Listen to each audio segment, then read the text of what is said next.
We're here with 3 powerhouses in the lean sector. Some people saved money, made more profit. Recently, we've had a company who saved 8 weeks of production time. We need to put them in the best position to survive, be flexible, be productive, be agile. There's no substitute for direct observation. To see the turnaround of his company is just mind-blowing. Tools and technique, that's the easy, but it's getting your leaders engaged, motivated, and being able to sustain it. That's the real challenge.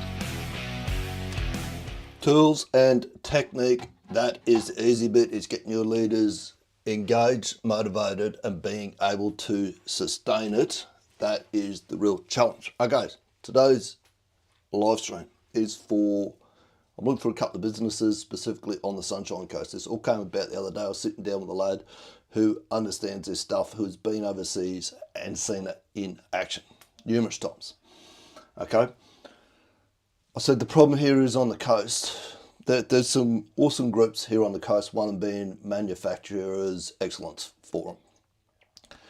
Doing some great work, some really good stuff going on the Sunshine Coast in the manufacturing space. But when we compare it to, talking to the book Good to Great here, Jim Collins, they're at a good level, they're not at great. Nowhere near it. And good is the enemy of great. Great is what the likes of, and I'm going to show you these companies today, Sperrin Metals, FastCap, and Seating Matters do. It's levels above what we're currently doing. We've got, I think we're doing 1.6, and I'm not speaking to the dollar figures that I use here today are purely for educational or what educational purposes, let's call it, okay? I'm just putting out there, this is what we're currently doing, this is where we could be if we closed the gap and did the stuff that these guys are doing, the FastCaps, the Seating Matters, those sorts of businesses. But we need someone to step up and lead the way. We need to see what, I said the other day, what good looks like. We don't need to see what good looks like. We know what good looks like. Good's average. What we need to see is what great looks like. We need to stop comparing ourselves and patting ourselves on the back because we see all the other businesses on the coast and we've got one that's a little bit better or marginally or even say 20 or 50% better than what else is here. That's just 20 to 50% above average.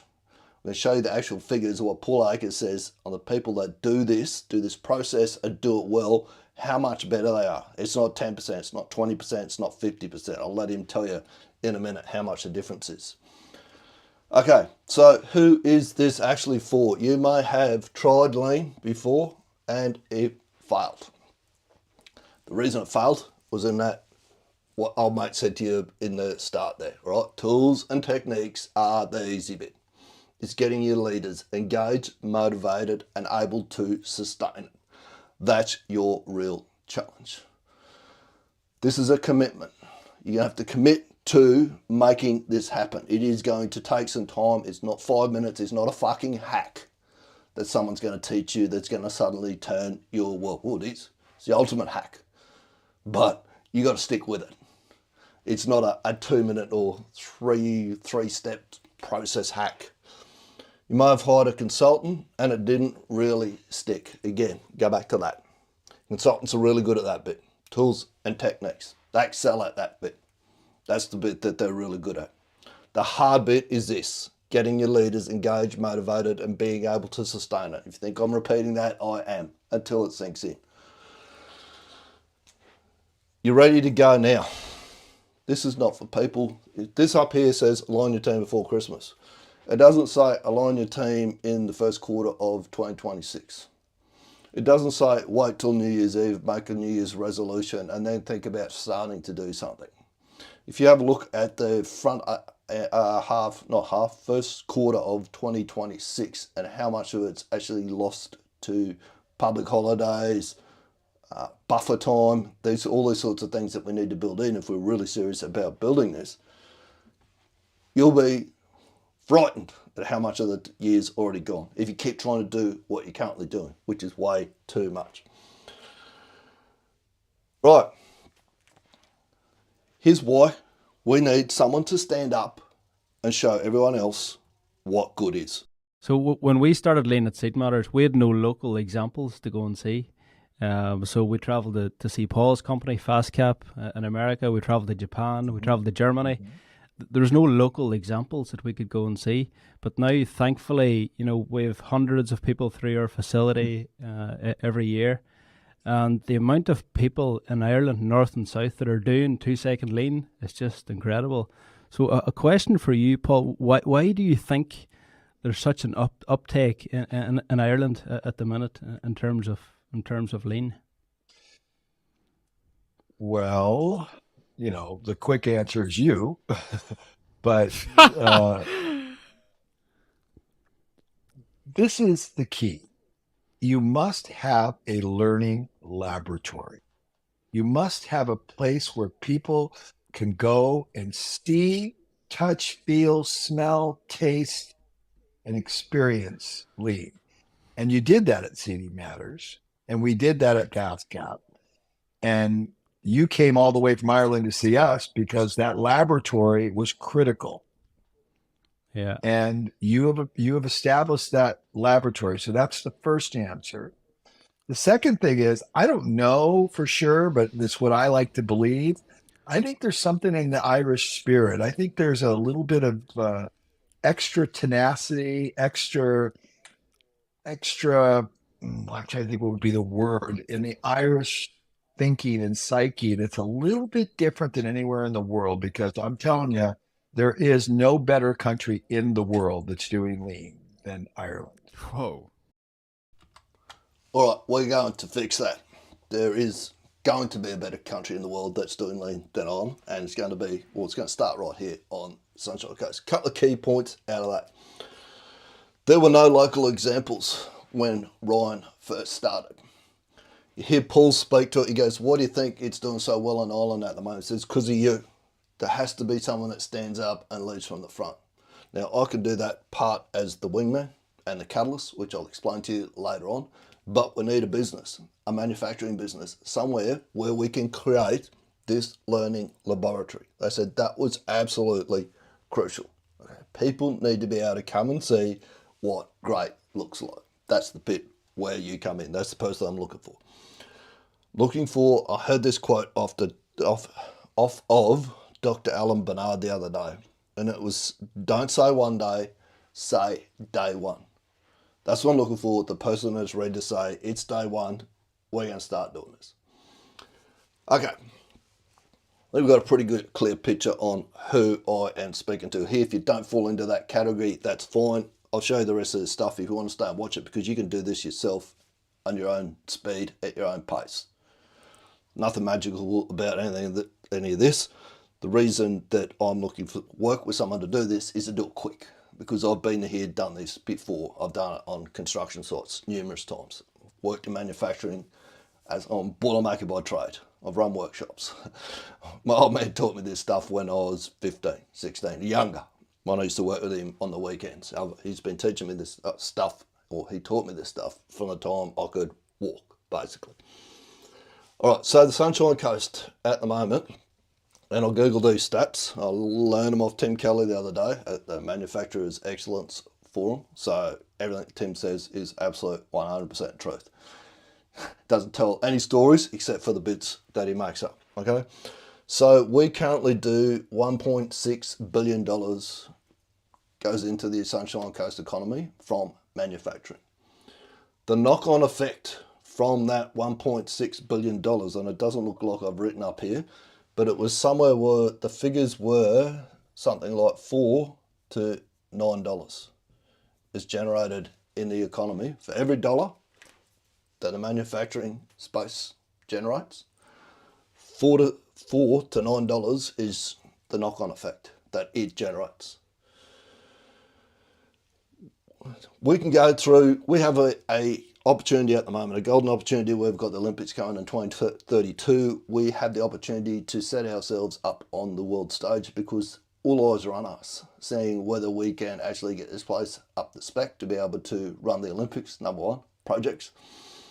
And the only way that the projects are going to succeed is if the manufacturers, the supply chain, can feed them the stuff in the time frame that we actually need it, okay? There's an opportunity for us to go 10x here. I've drawn that as between now, let's say 2025 all but done. We're pretty much here already. 2026, 27, 2028. Give ourselves some buffer time. 2029 to be ready, set, go. 2030. We can hit, I believe, easily hit 10 billion. That's not even 10x, it's 4, 5x. I'm going to show you what the difference is. The difference between, I'll let Paulie tell you this in a second, the difference between what good is, an average, and what great is. When people that do this stuff particularly well. So let's play that for you right now. You son of a bitch! I've messed that up a little bit. So, if you've been watching this, I skipped a step. If you like that, there's either one or two things that you're thinking as we move forward. This is the first one. You son of a bitch! I'm in! If you watch that first bit with the who and you're thinking, you son of a bitch, I'm in, then reach out. Head across to ambitioustarget.com. Organise a time for a session. I've got 6 sessions that can be booked in before Christmas. It's too late for the Tuesday session, but you could get in on Thursday. Tuesdays and Thursdays between now and Christmas. Or you might be thinking, like Roy Kent. Roy, you come to the club tonight? Hold on, will you be there? Of course, bro. Then fuck no! Which is fine. I'm an acquired taste. Not everyone wants to work with me. Okay, so what is the difference between what good looks like and what great looks like? Let's let Paul Akers tell us. The world is dysfunctional. Organizations are highly dysfunctional. And those people that do lean correctly, no one can touch them. The differential is not, 50%, 100%, it's 600%. They dwarf everyone. Difference is not 10%, it's not 20%, it's not even 50%. The differential is 600%. That's because they focus on eliminating waste, not trying to do more. They try to do less. 90% of everything we do every day is waste. What we focus on is doing the effective work that actually what we call value-added activity, which drives our results. That is the way that we're going to go from 1.6 billion down here through 10. It's called, Dan Sullivan calls it 10x thinking. That's how much difference this can make when we get this right. All right. What we've got to do is, this is the point where you've got to be really honest with yourself. I've been reading, studying Afterburner Advantage by Christian Bukosis just recently. There's a process in here specifically called Orca that I do live every day, which is a debrief session. Fighter pilots, because driven predominantly off of this debrief session, execute their missions 99% of the time what they call flawlessly. It's not perfect, it's flawless. They get the mission done. They achieve what they set out to achieve. They achieve their objective. That's what great looks like. These guys here would fit into that category. FastCap, 98% flawlessly, I'd imagine. Seating matters are the same. And I'll talk to some stats in a minute. I'm going to show you a video where Paul talks about how long it takes from when there's a website, someone comes to his website, places an order, from that to the things on the truck headed to the person that's ordered. So if I went to FastCap's website right now, place an order, how long it would be before he actually took the order, created the order, packaged it, and had it on the truck ready, sent out to head into me. If you're not up in this category up here, which is 98% flawless execution, you're down in this corner down here. There's 3 levels of shit show that I've seen, particularly in the construction industry, and it transfers exactly to manufacturing. Number 1 is a bit of a shit show. Oh, we're not too bad, we're pretty good. Average. You got a real shit show, this place a real shit show, you would have heard that numerous times. And then you got a complete and utter shit show, absolute chaos going on. Doesn't need to be that way. We can fix it. Let's have a look at how long it takes FastCap to get an order off their website, manufacture it, and distribute it. From the time the order comes to our company to the time it's in the UPS truck, manufactured, packaged, invoiced, and in the truck, 2 hours. Crazy. Flow. We don't work in the emergency room at FastCap. We don't work in crisis management because every day when those people come to work, they're improving processes like changing tires, hypothetically. And they're making the process so easy that when they have to perform it, they walk up, done, and it's in the truck. It's not like, oh, did someone remember to order that stuff? No. We have Kanbans, which are management systems for our inventory, everywhere throughout our facility, thousands of them. We have flow. Processes are easy because we are committed first, before we make woodworking tools and equipment, to improve the way we make woodworking tools and equipment. Our job is not to make woodworking tools and equipment. Bear with me. Your job is not to do what you're doing. It's to improve the way you do what you're doing. Easy for someone to stand up and talk about it. You say, Benny, does he actually do it? His morning meetings, every single morning, his team do a morning meeting. If you go and have a look on YouTube, Google, search for FastCap, F-A-S-T-C-A-P, one word, okay? Go and have a look at the videos on there. There's probably thousands of them on there now. They do a morning meeting. It goes for nearly an hour and a half. It's a training session. It's not a usual meeting. It's not a shit show meeting. Okay, he's teaching and training his people to improve the process, which is why they do 6 to, or up to 9 times. Up to 9 times faster his people are than manufacturing average. 98% flawless execution is what great looks like. 2 hours. Order on the website, manufactured, distributed, going to the person. Seaton Matters used to be 6 to 9 weeks. They build custom built chairs for people with health issues. Used to be 6 to 9 weeks. They're down to 3 days. They can manufacture. I think they manufacture a chair something like every 22 minutes now. They've got it down to. Flow. You heard Paul say it there before. All right. We're going to create flow. This book here, this is the process we will be putting in place. Leave made simple. This is the tools and a technique. This is the easy bit. You can go to Amazon and buy this book. I've given numerous copies of it away. That's the easy bit. Getting the tools and the techniques. There's a 12-step process in there. You follow it, you will nail this. You'll get to the point that they're talking about.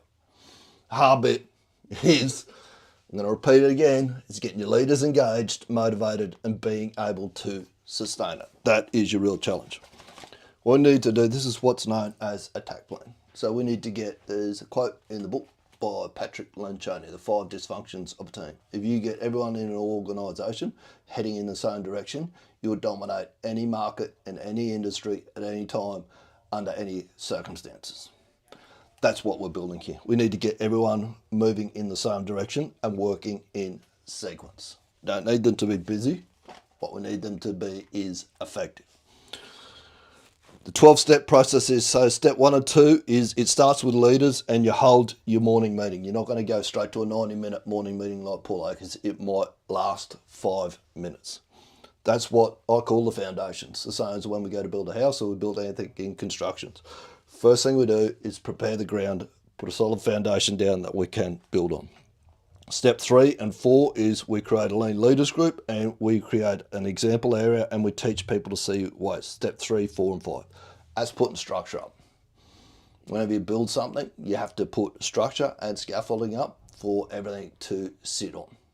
To hold the building up, hold the mine up, whatever it happens to be. Screen house, we're building a screen house or whatever we're building, gas plant, whatever it is. We put structural steel up. That's the structure. Then we move on to our mechanical. Start putting the mechanics of how this thing's going to work. We introduce improvement time, introduce Yokotan. These are specific platform for that called School, SKOOL. You want to go and check out how I'm using it, go to school, skool.com/Scrum, SCRUM. The reason why I use that is built off of the EXO model, Exponentials Organisation model. Exponential organisations are 10 times quicker, better and more effective than their competitors. They worked out that there's 12 core attributes that they have. If you get 4 of them right, you stack the odds in your favour of becoming an exponential organisation. We can do about 9 of those attributes inside of School. It's insane. It's a fantastic platform. Anyway, that's the mechanics. Then we do what I love doing, the piping work. Solve your inventory problems and create standard operating procedures. Last thing at all, we bring the electrical guys in who are the last piece in the puzzle. We implement total ownership and we connect with other lean enthusiasts. Let's see how you make lean stick. Because you tried and it failed, or you hired a consultant and it didn't really stick. Keep this quote in mind. Tools and techniques are the easy bit. It's getting your leaders engaged, motivated and being able to sustain it. That is your real challenge. The key to getting lean to stick isn't about all the physical tools. One Tuesday morning at 3 o'clock in the morning, I actually woke up and I had this idea. It's designed to be simple. It's designed to be practical. We're creating a movement where people are really transforming their companies, and it's happening all over the world. Creating a movement where people are transforming their companies. The knock-on effect, just like we put $1 into manufacturing, we get 4 to 9 out through the economy. We put an hour into lean, and doing this well, we get that same knock-on effect through the community. People take their stuff home, start doing it at their sporting clubs, start doing it at home, start teaching it in schools. The knock-on effect to this is absolutely massive. If you know someone in the Sunshine Coast Regional Council who would actually sit and listen to me, let me step them through this process. If you can make an intro, that would be fantastic, because this can set us on the world stage. Completely set us apart from everywhere else in Australia. Not that I wouldn't teach it everywhere else in Australia. This is my home. This is a place that I want to create what Paul has actually done. With your help, of course, because you've got the business. I'll do the video. Lots of people don't do this. The video is an absolutely crucial part of driving this. I'm not going to go into it today, but it records your progress, shows people between good and great. This is critical, absolutely critical what I'm doing here at the moment, this part of the puzzle. You don't need to do it. I'll look after that bit for you. That's part of what I do. Next thing we need to do is get what Jim Collins called a flywheel in place. It's based off of Keith Cunningham's The Road Less Stupid, 3 Pillars of Success. If you're not sure what the 3 pillars of success are, I've got videos that explain that. So we've got pillar 1, pillar 2, pillar 3, which is plan your day before you start. Have a key objective that's measurable for the day, and then report your progress. Also got, remember I spoke to before, it's got the ORCA process built into it. So we speak to objective, results, causes, and actions. It's a continuous improvement loop. What we do is we get people to plan. As Charlie Dunn says, we get them to do the plan, because planning is something we do to people, not with them, and then we wonder why it fails. We use the flex process out of Christian Bukosis's Afterburner Advantage. We create measurable outputs, which are cause effect. When we're first starting this, the only output that we're measuring is, did we turn up and do our morning meeting? That was our foundations. They were the 2 steps in the foundations. So the outputs we would be measuring is, it starts with the leaders. So are the leaders reading this every day? That might be an output that we're measuring. Are the leaders watching a YouTube video on this every day? Are the leaders out in the field, the workshop, wherever it is, speaking to everyone about this? And the second one is hold the morning meeting. They're the 2 outputs that we'd measure to start with, which would be this one up here. We debrief at the end of the day with the ORCA process. What was the objective of the day? What results did we get? What caused those results? What actions do we need to take tomorrow to improve it? Then we supercharge it with AI. I've got a whole series at the moment. I'm up to day 7, it'll be day 8 today, where I'll show you how I use ChatGPT to step a team through the awkward process every single day. Move the resistance to getting that done.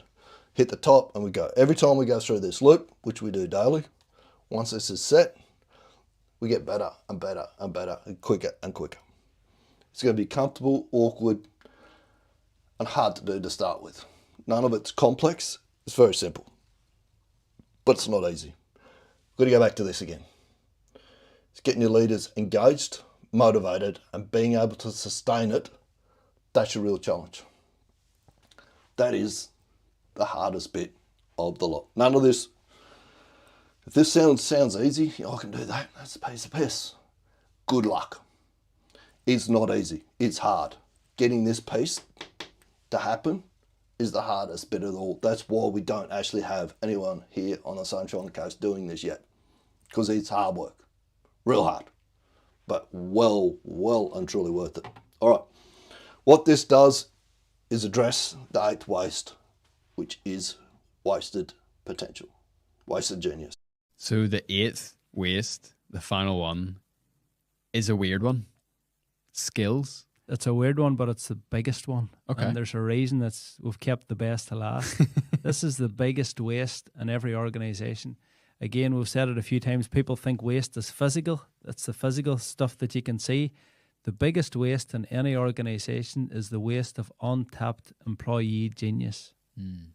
There's untapped potential in every single person in your organisation. So why are we not asking them what they think?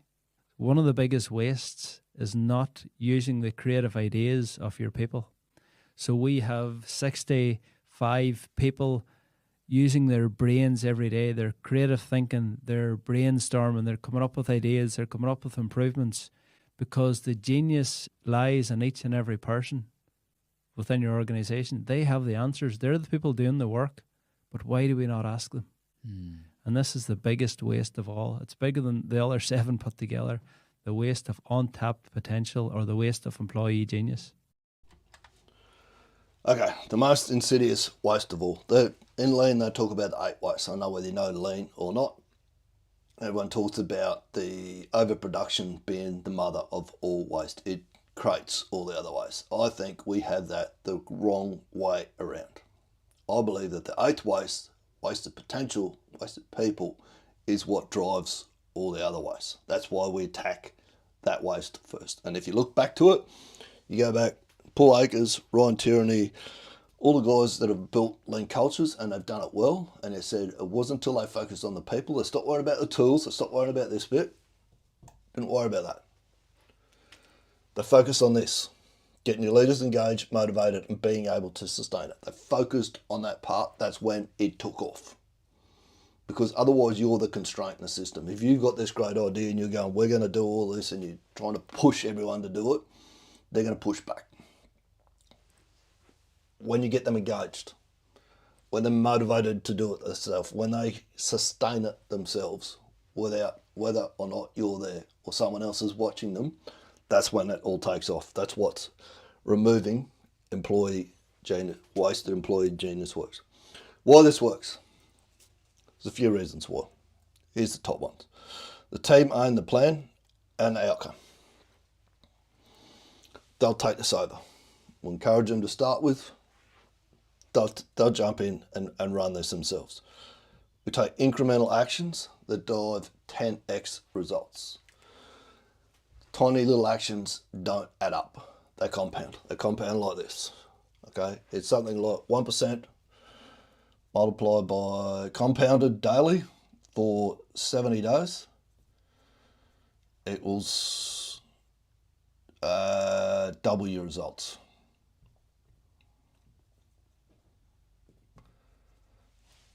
That sounds impossible. It is not. You can do it. I've done it on construction sites. The blue boy I spoke to before, I haven't got the little chart drawn up today, but removing waste. It's simple. Dr. Eli Goldratt said, if we want to change an organisation holistically, whatever we do must be simple. It follows the great process by Tom Hughes, which is you've got to get to the Gemba to do it, where the work's actually done. You go and do this. It's easily recognized. Put that picture there. People can see it quickly and easily. It's easy to do. This is not a hard process to follow. In fact, pull pared back lean to 2 second lean, 1 2 second improvement per day is literally what he took it back to, which is what Lean Made Simple is actually built off, 2 second lean.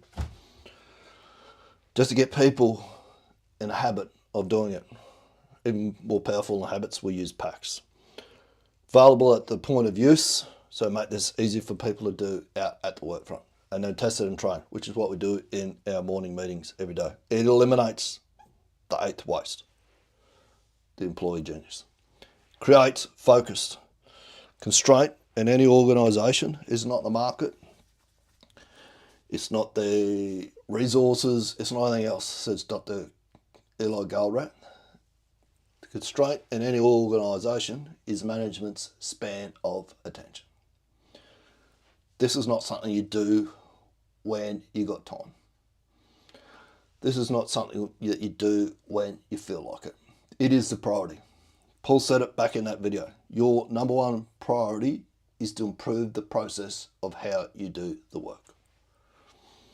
How do I fit into it? So I do 2 levels of coaching. This one is going to be the highest level of course. It's a bit more than coaching. It's what I call a wingman and a catalyst. It's not cheap. Might be easy to work with, but ain't cheap. But it's extremely cost effective because the time that I'm going to save you. So you have to be prepared to spend money on it. I'll give you the figures. 18K per month is the highest package. You don't have to stay on that for the full 12 months, but you'll need to be on that somewhere between 3 to 6 months to really get traction, to get this moving.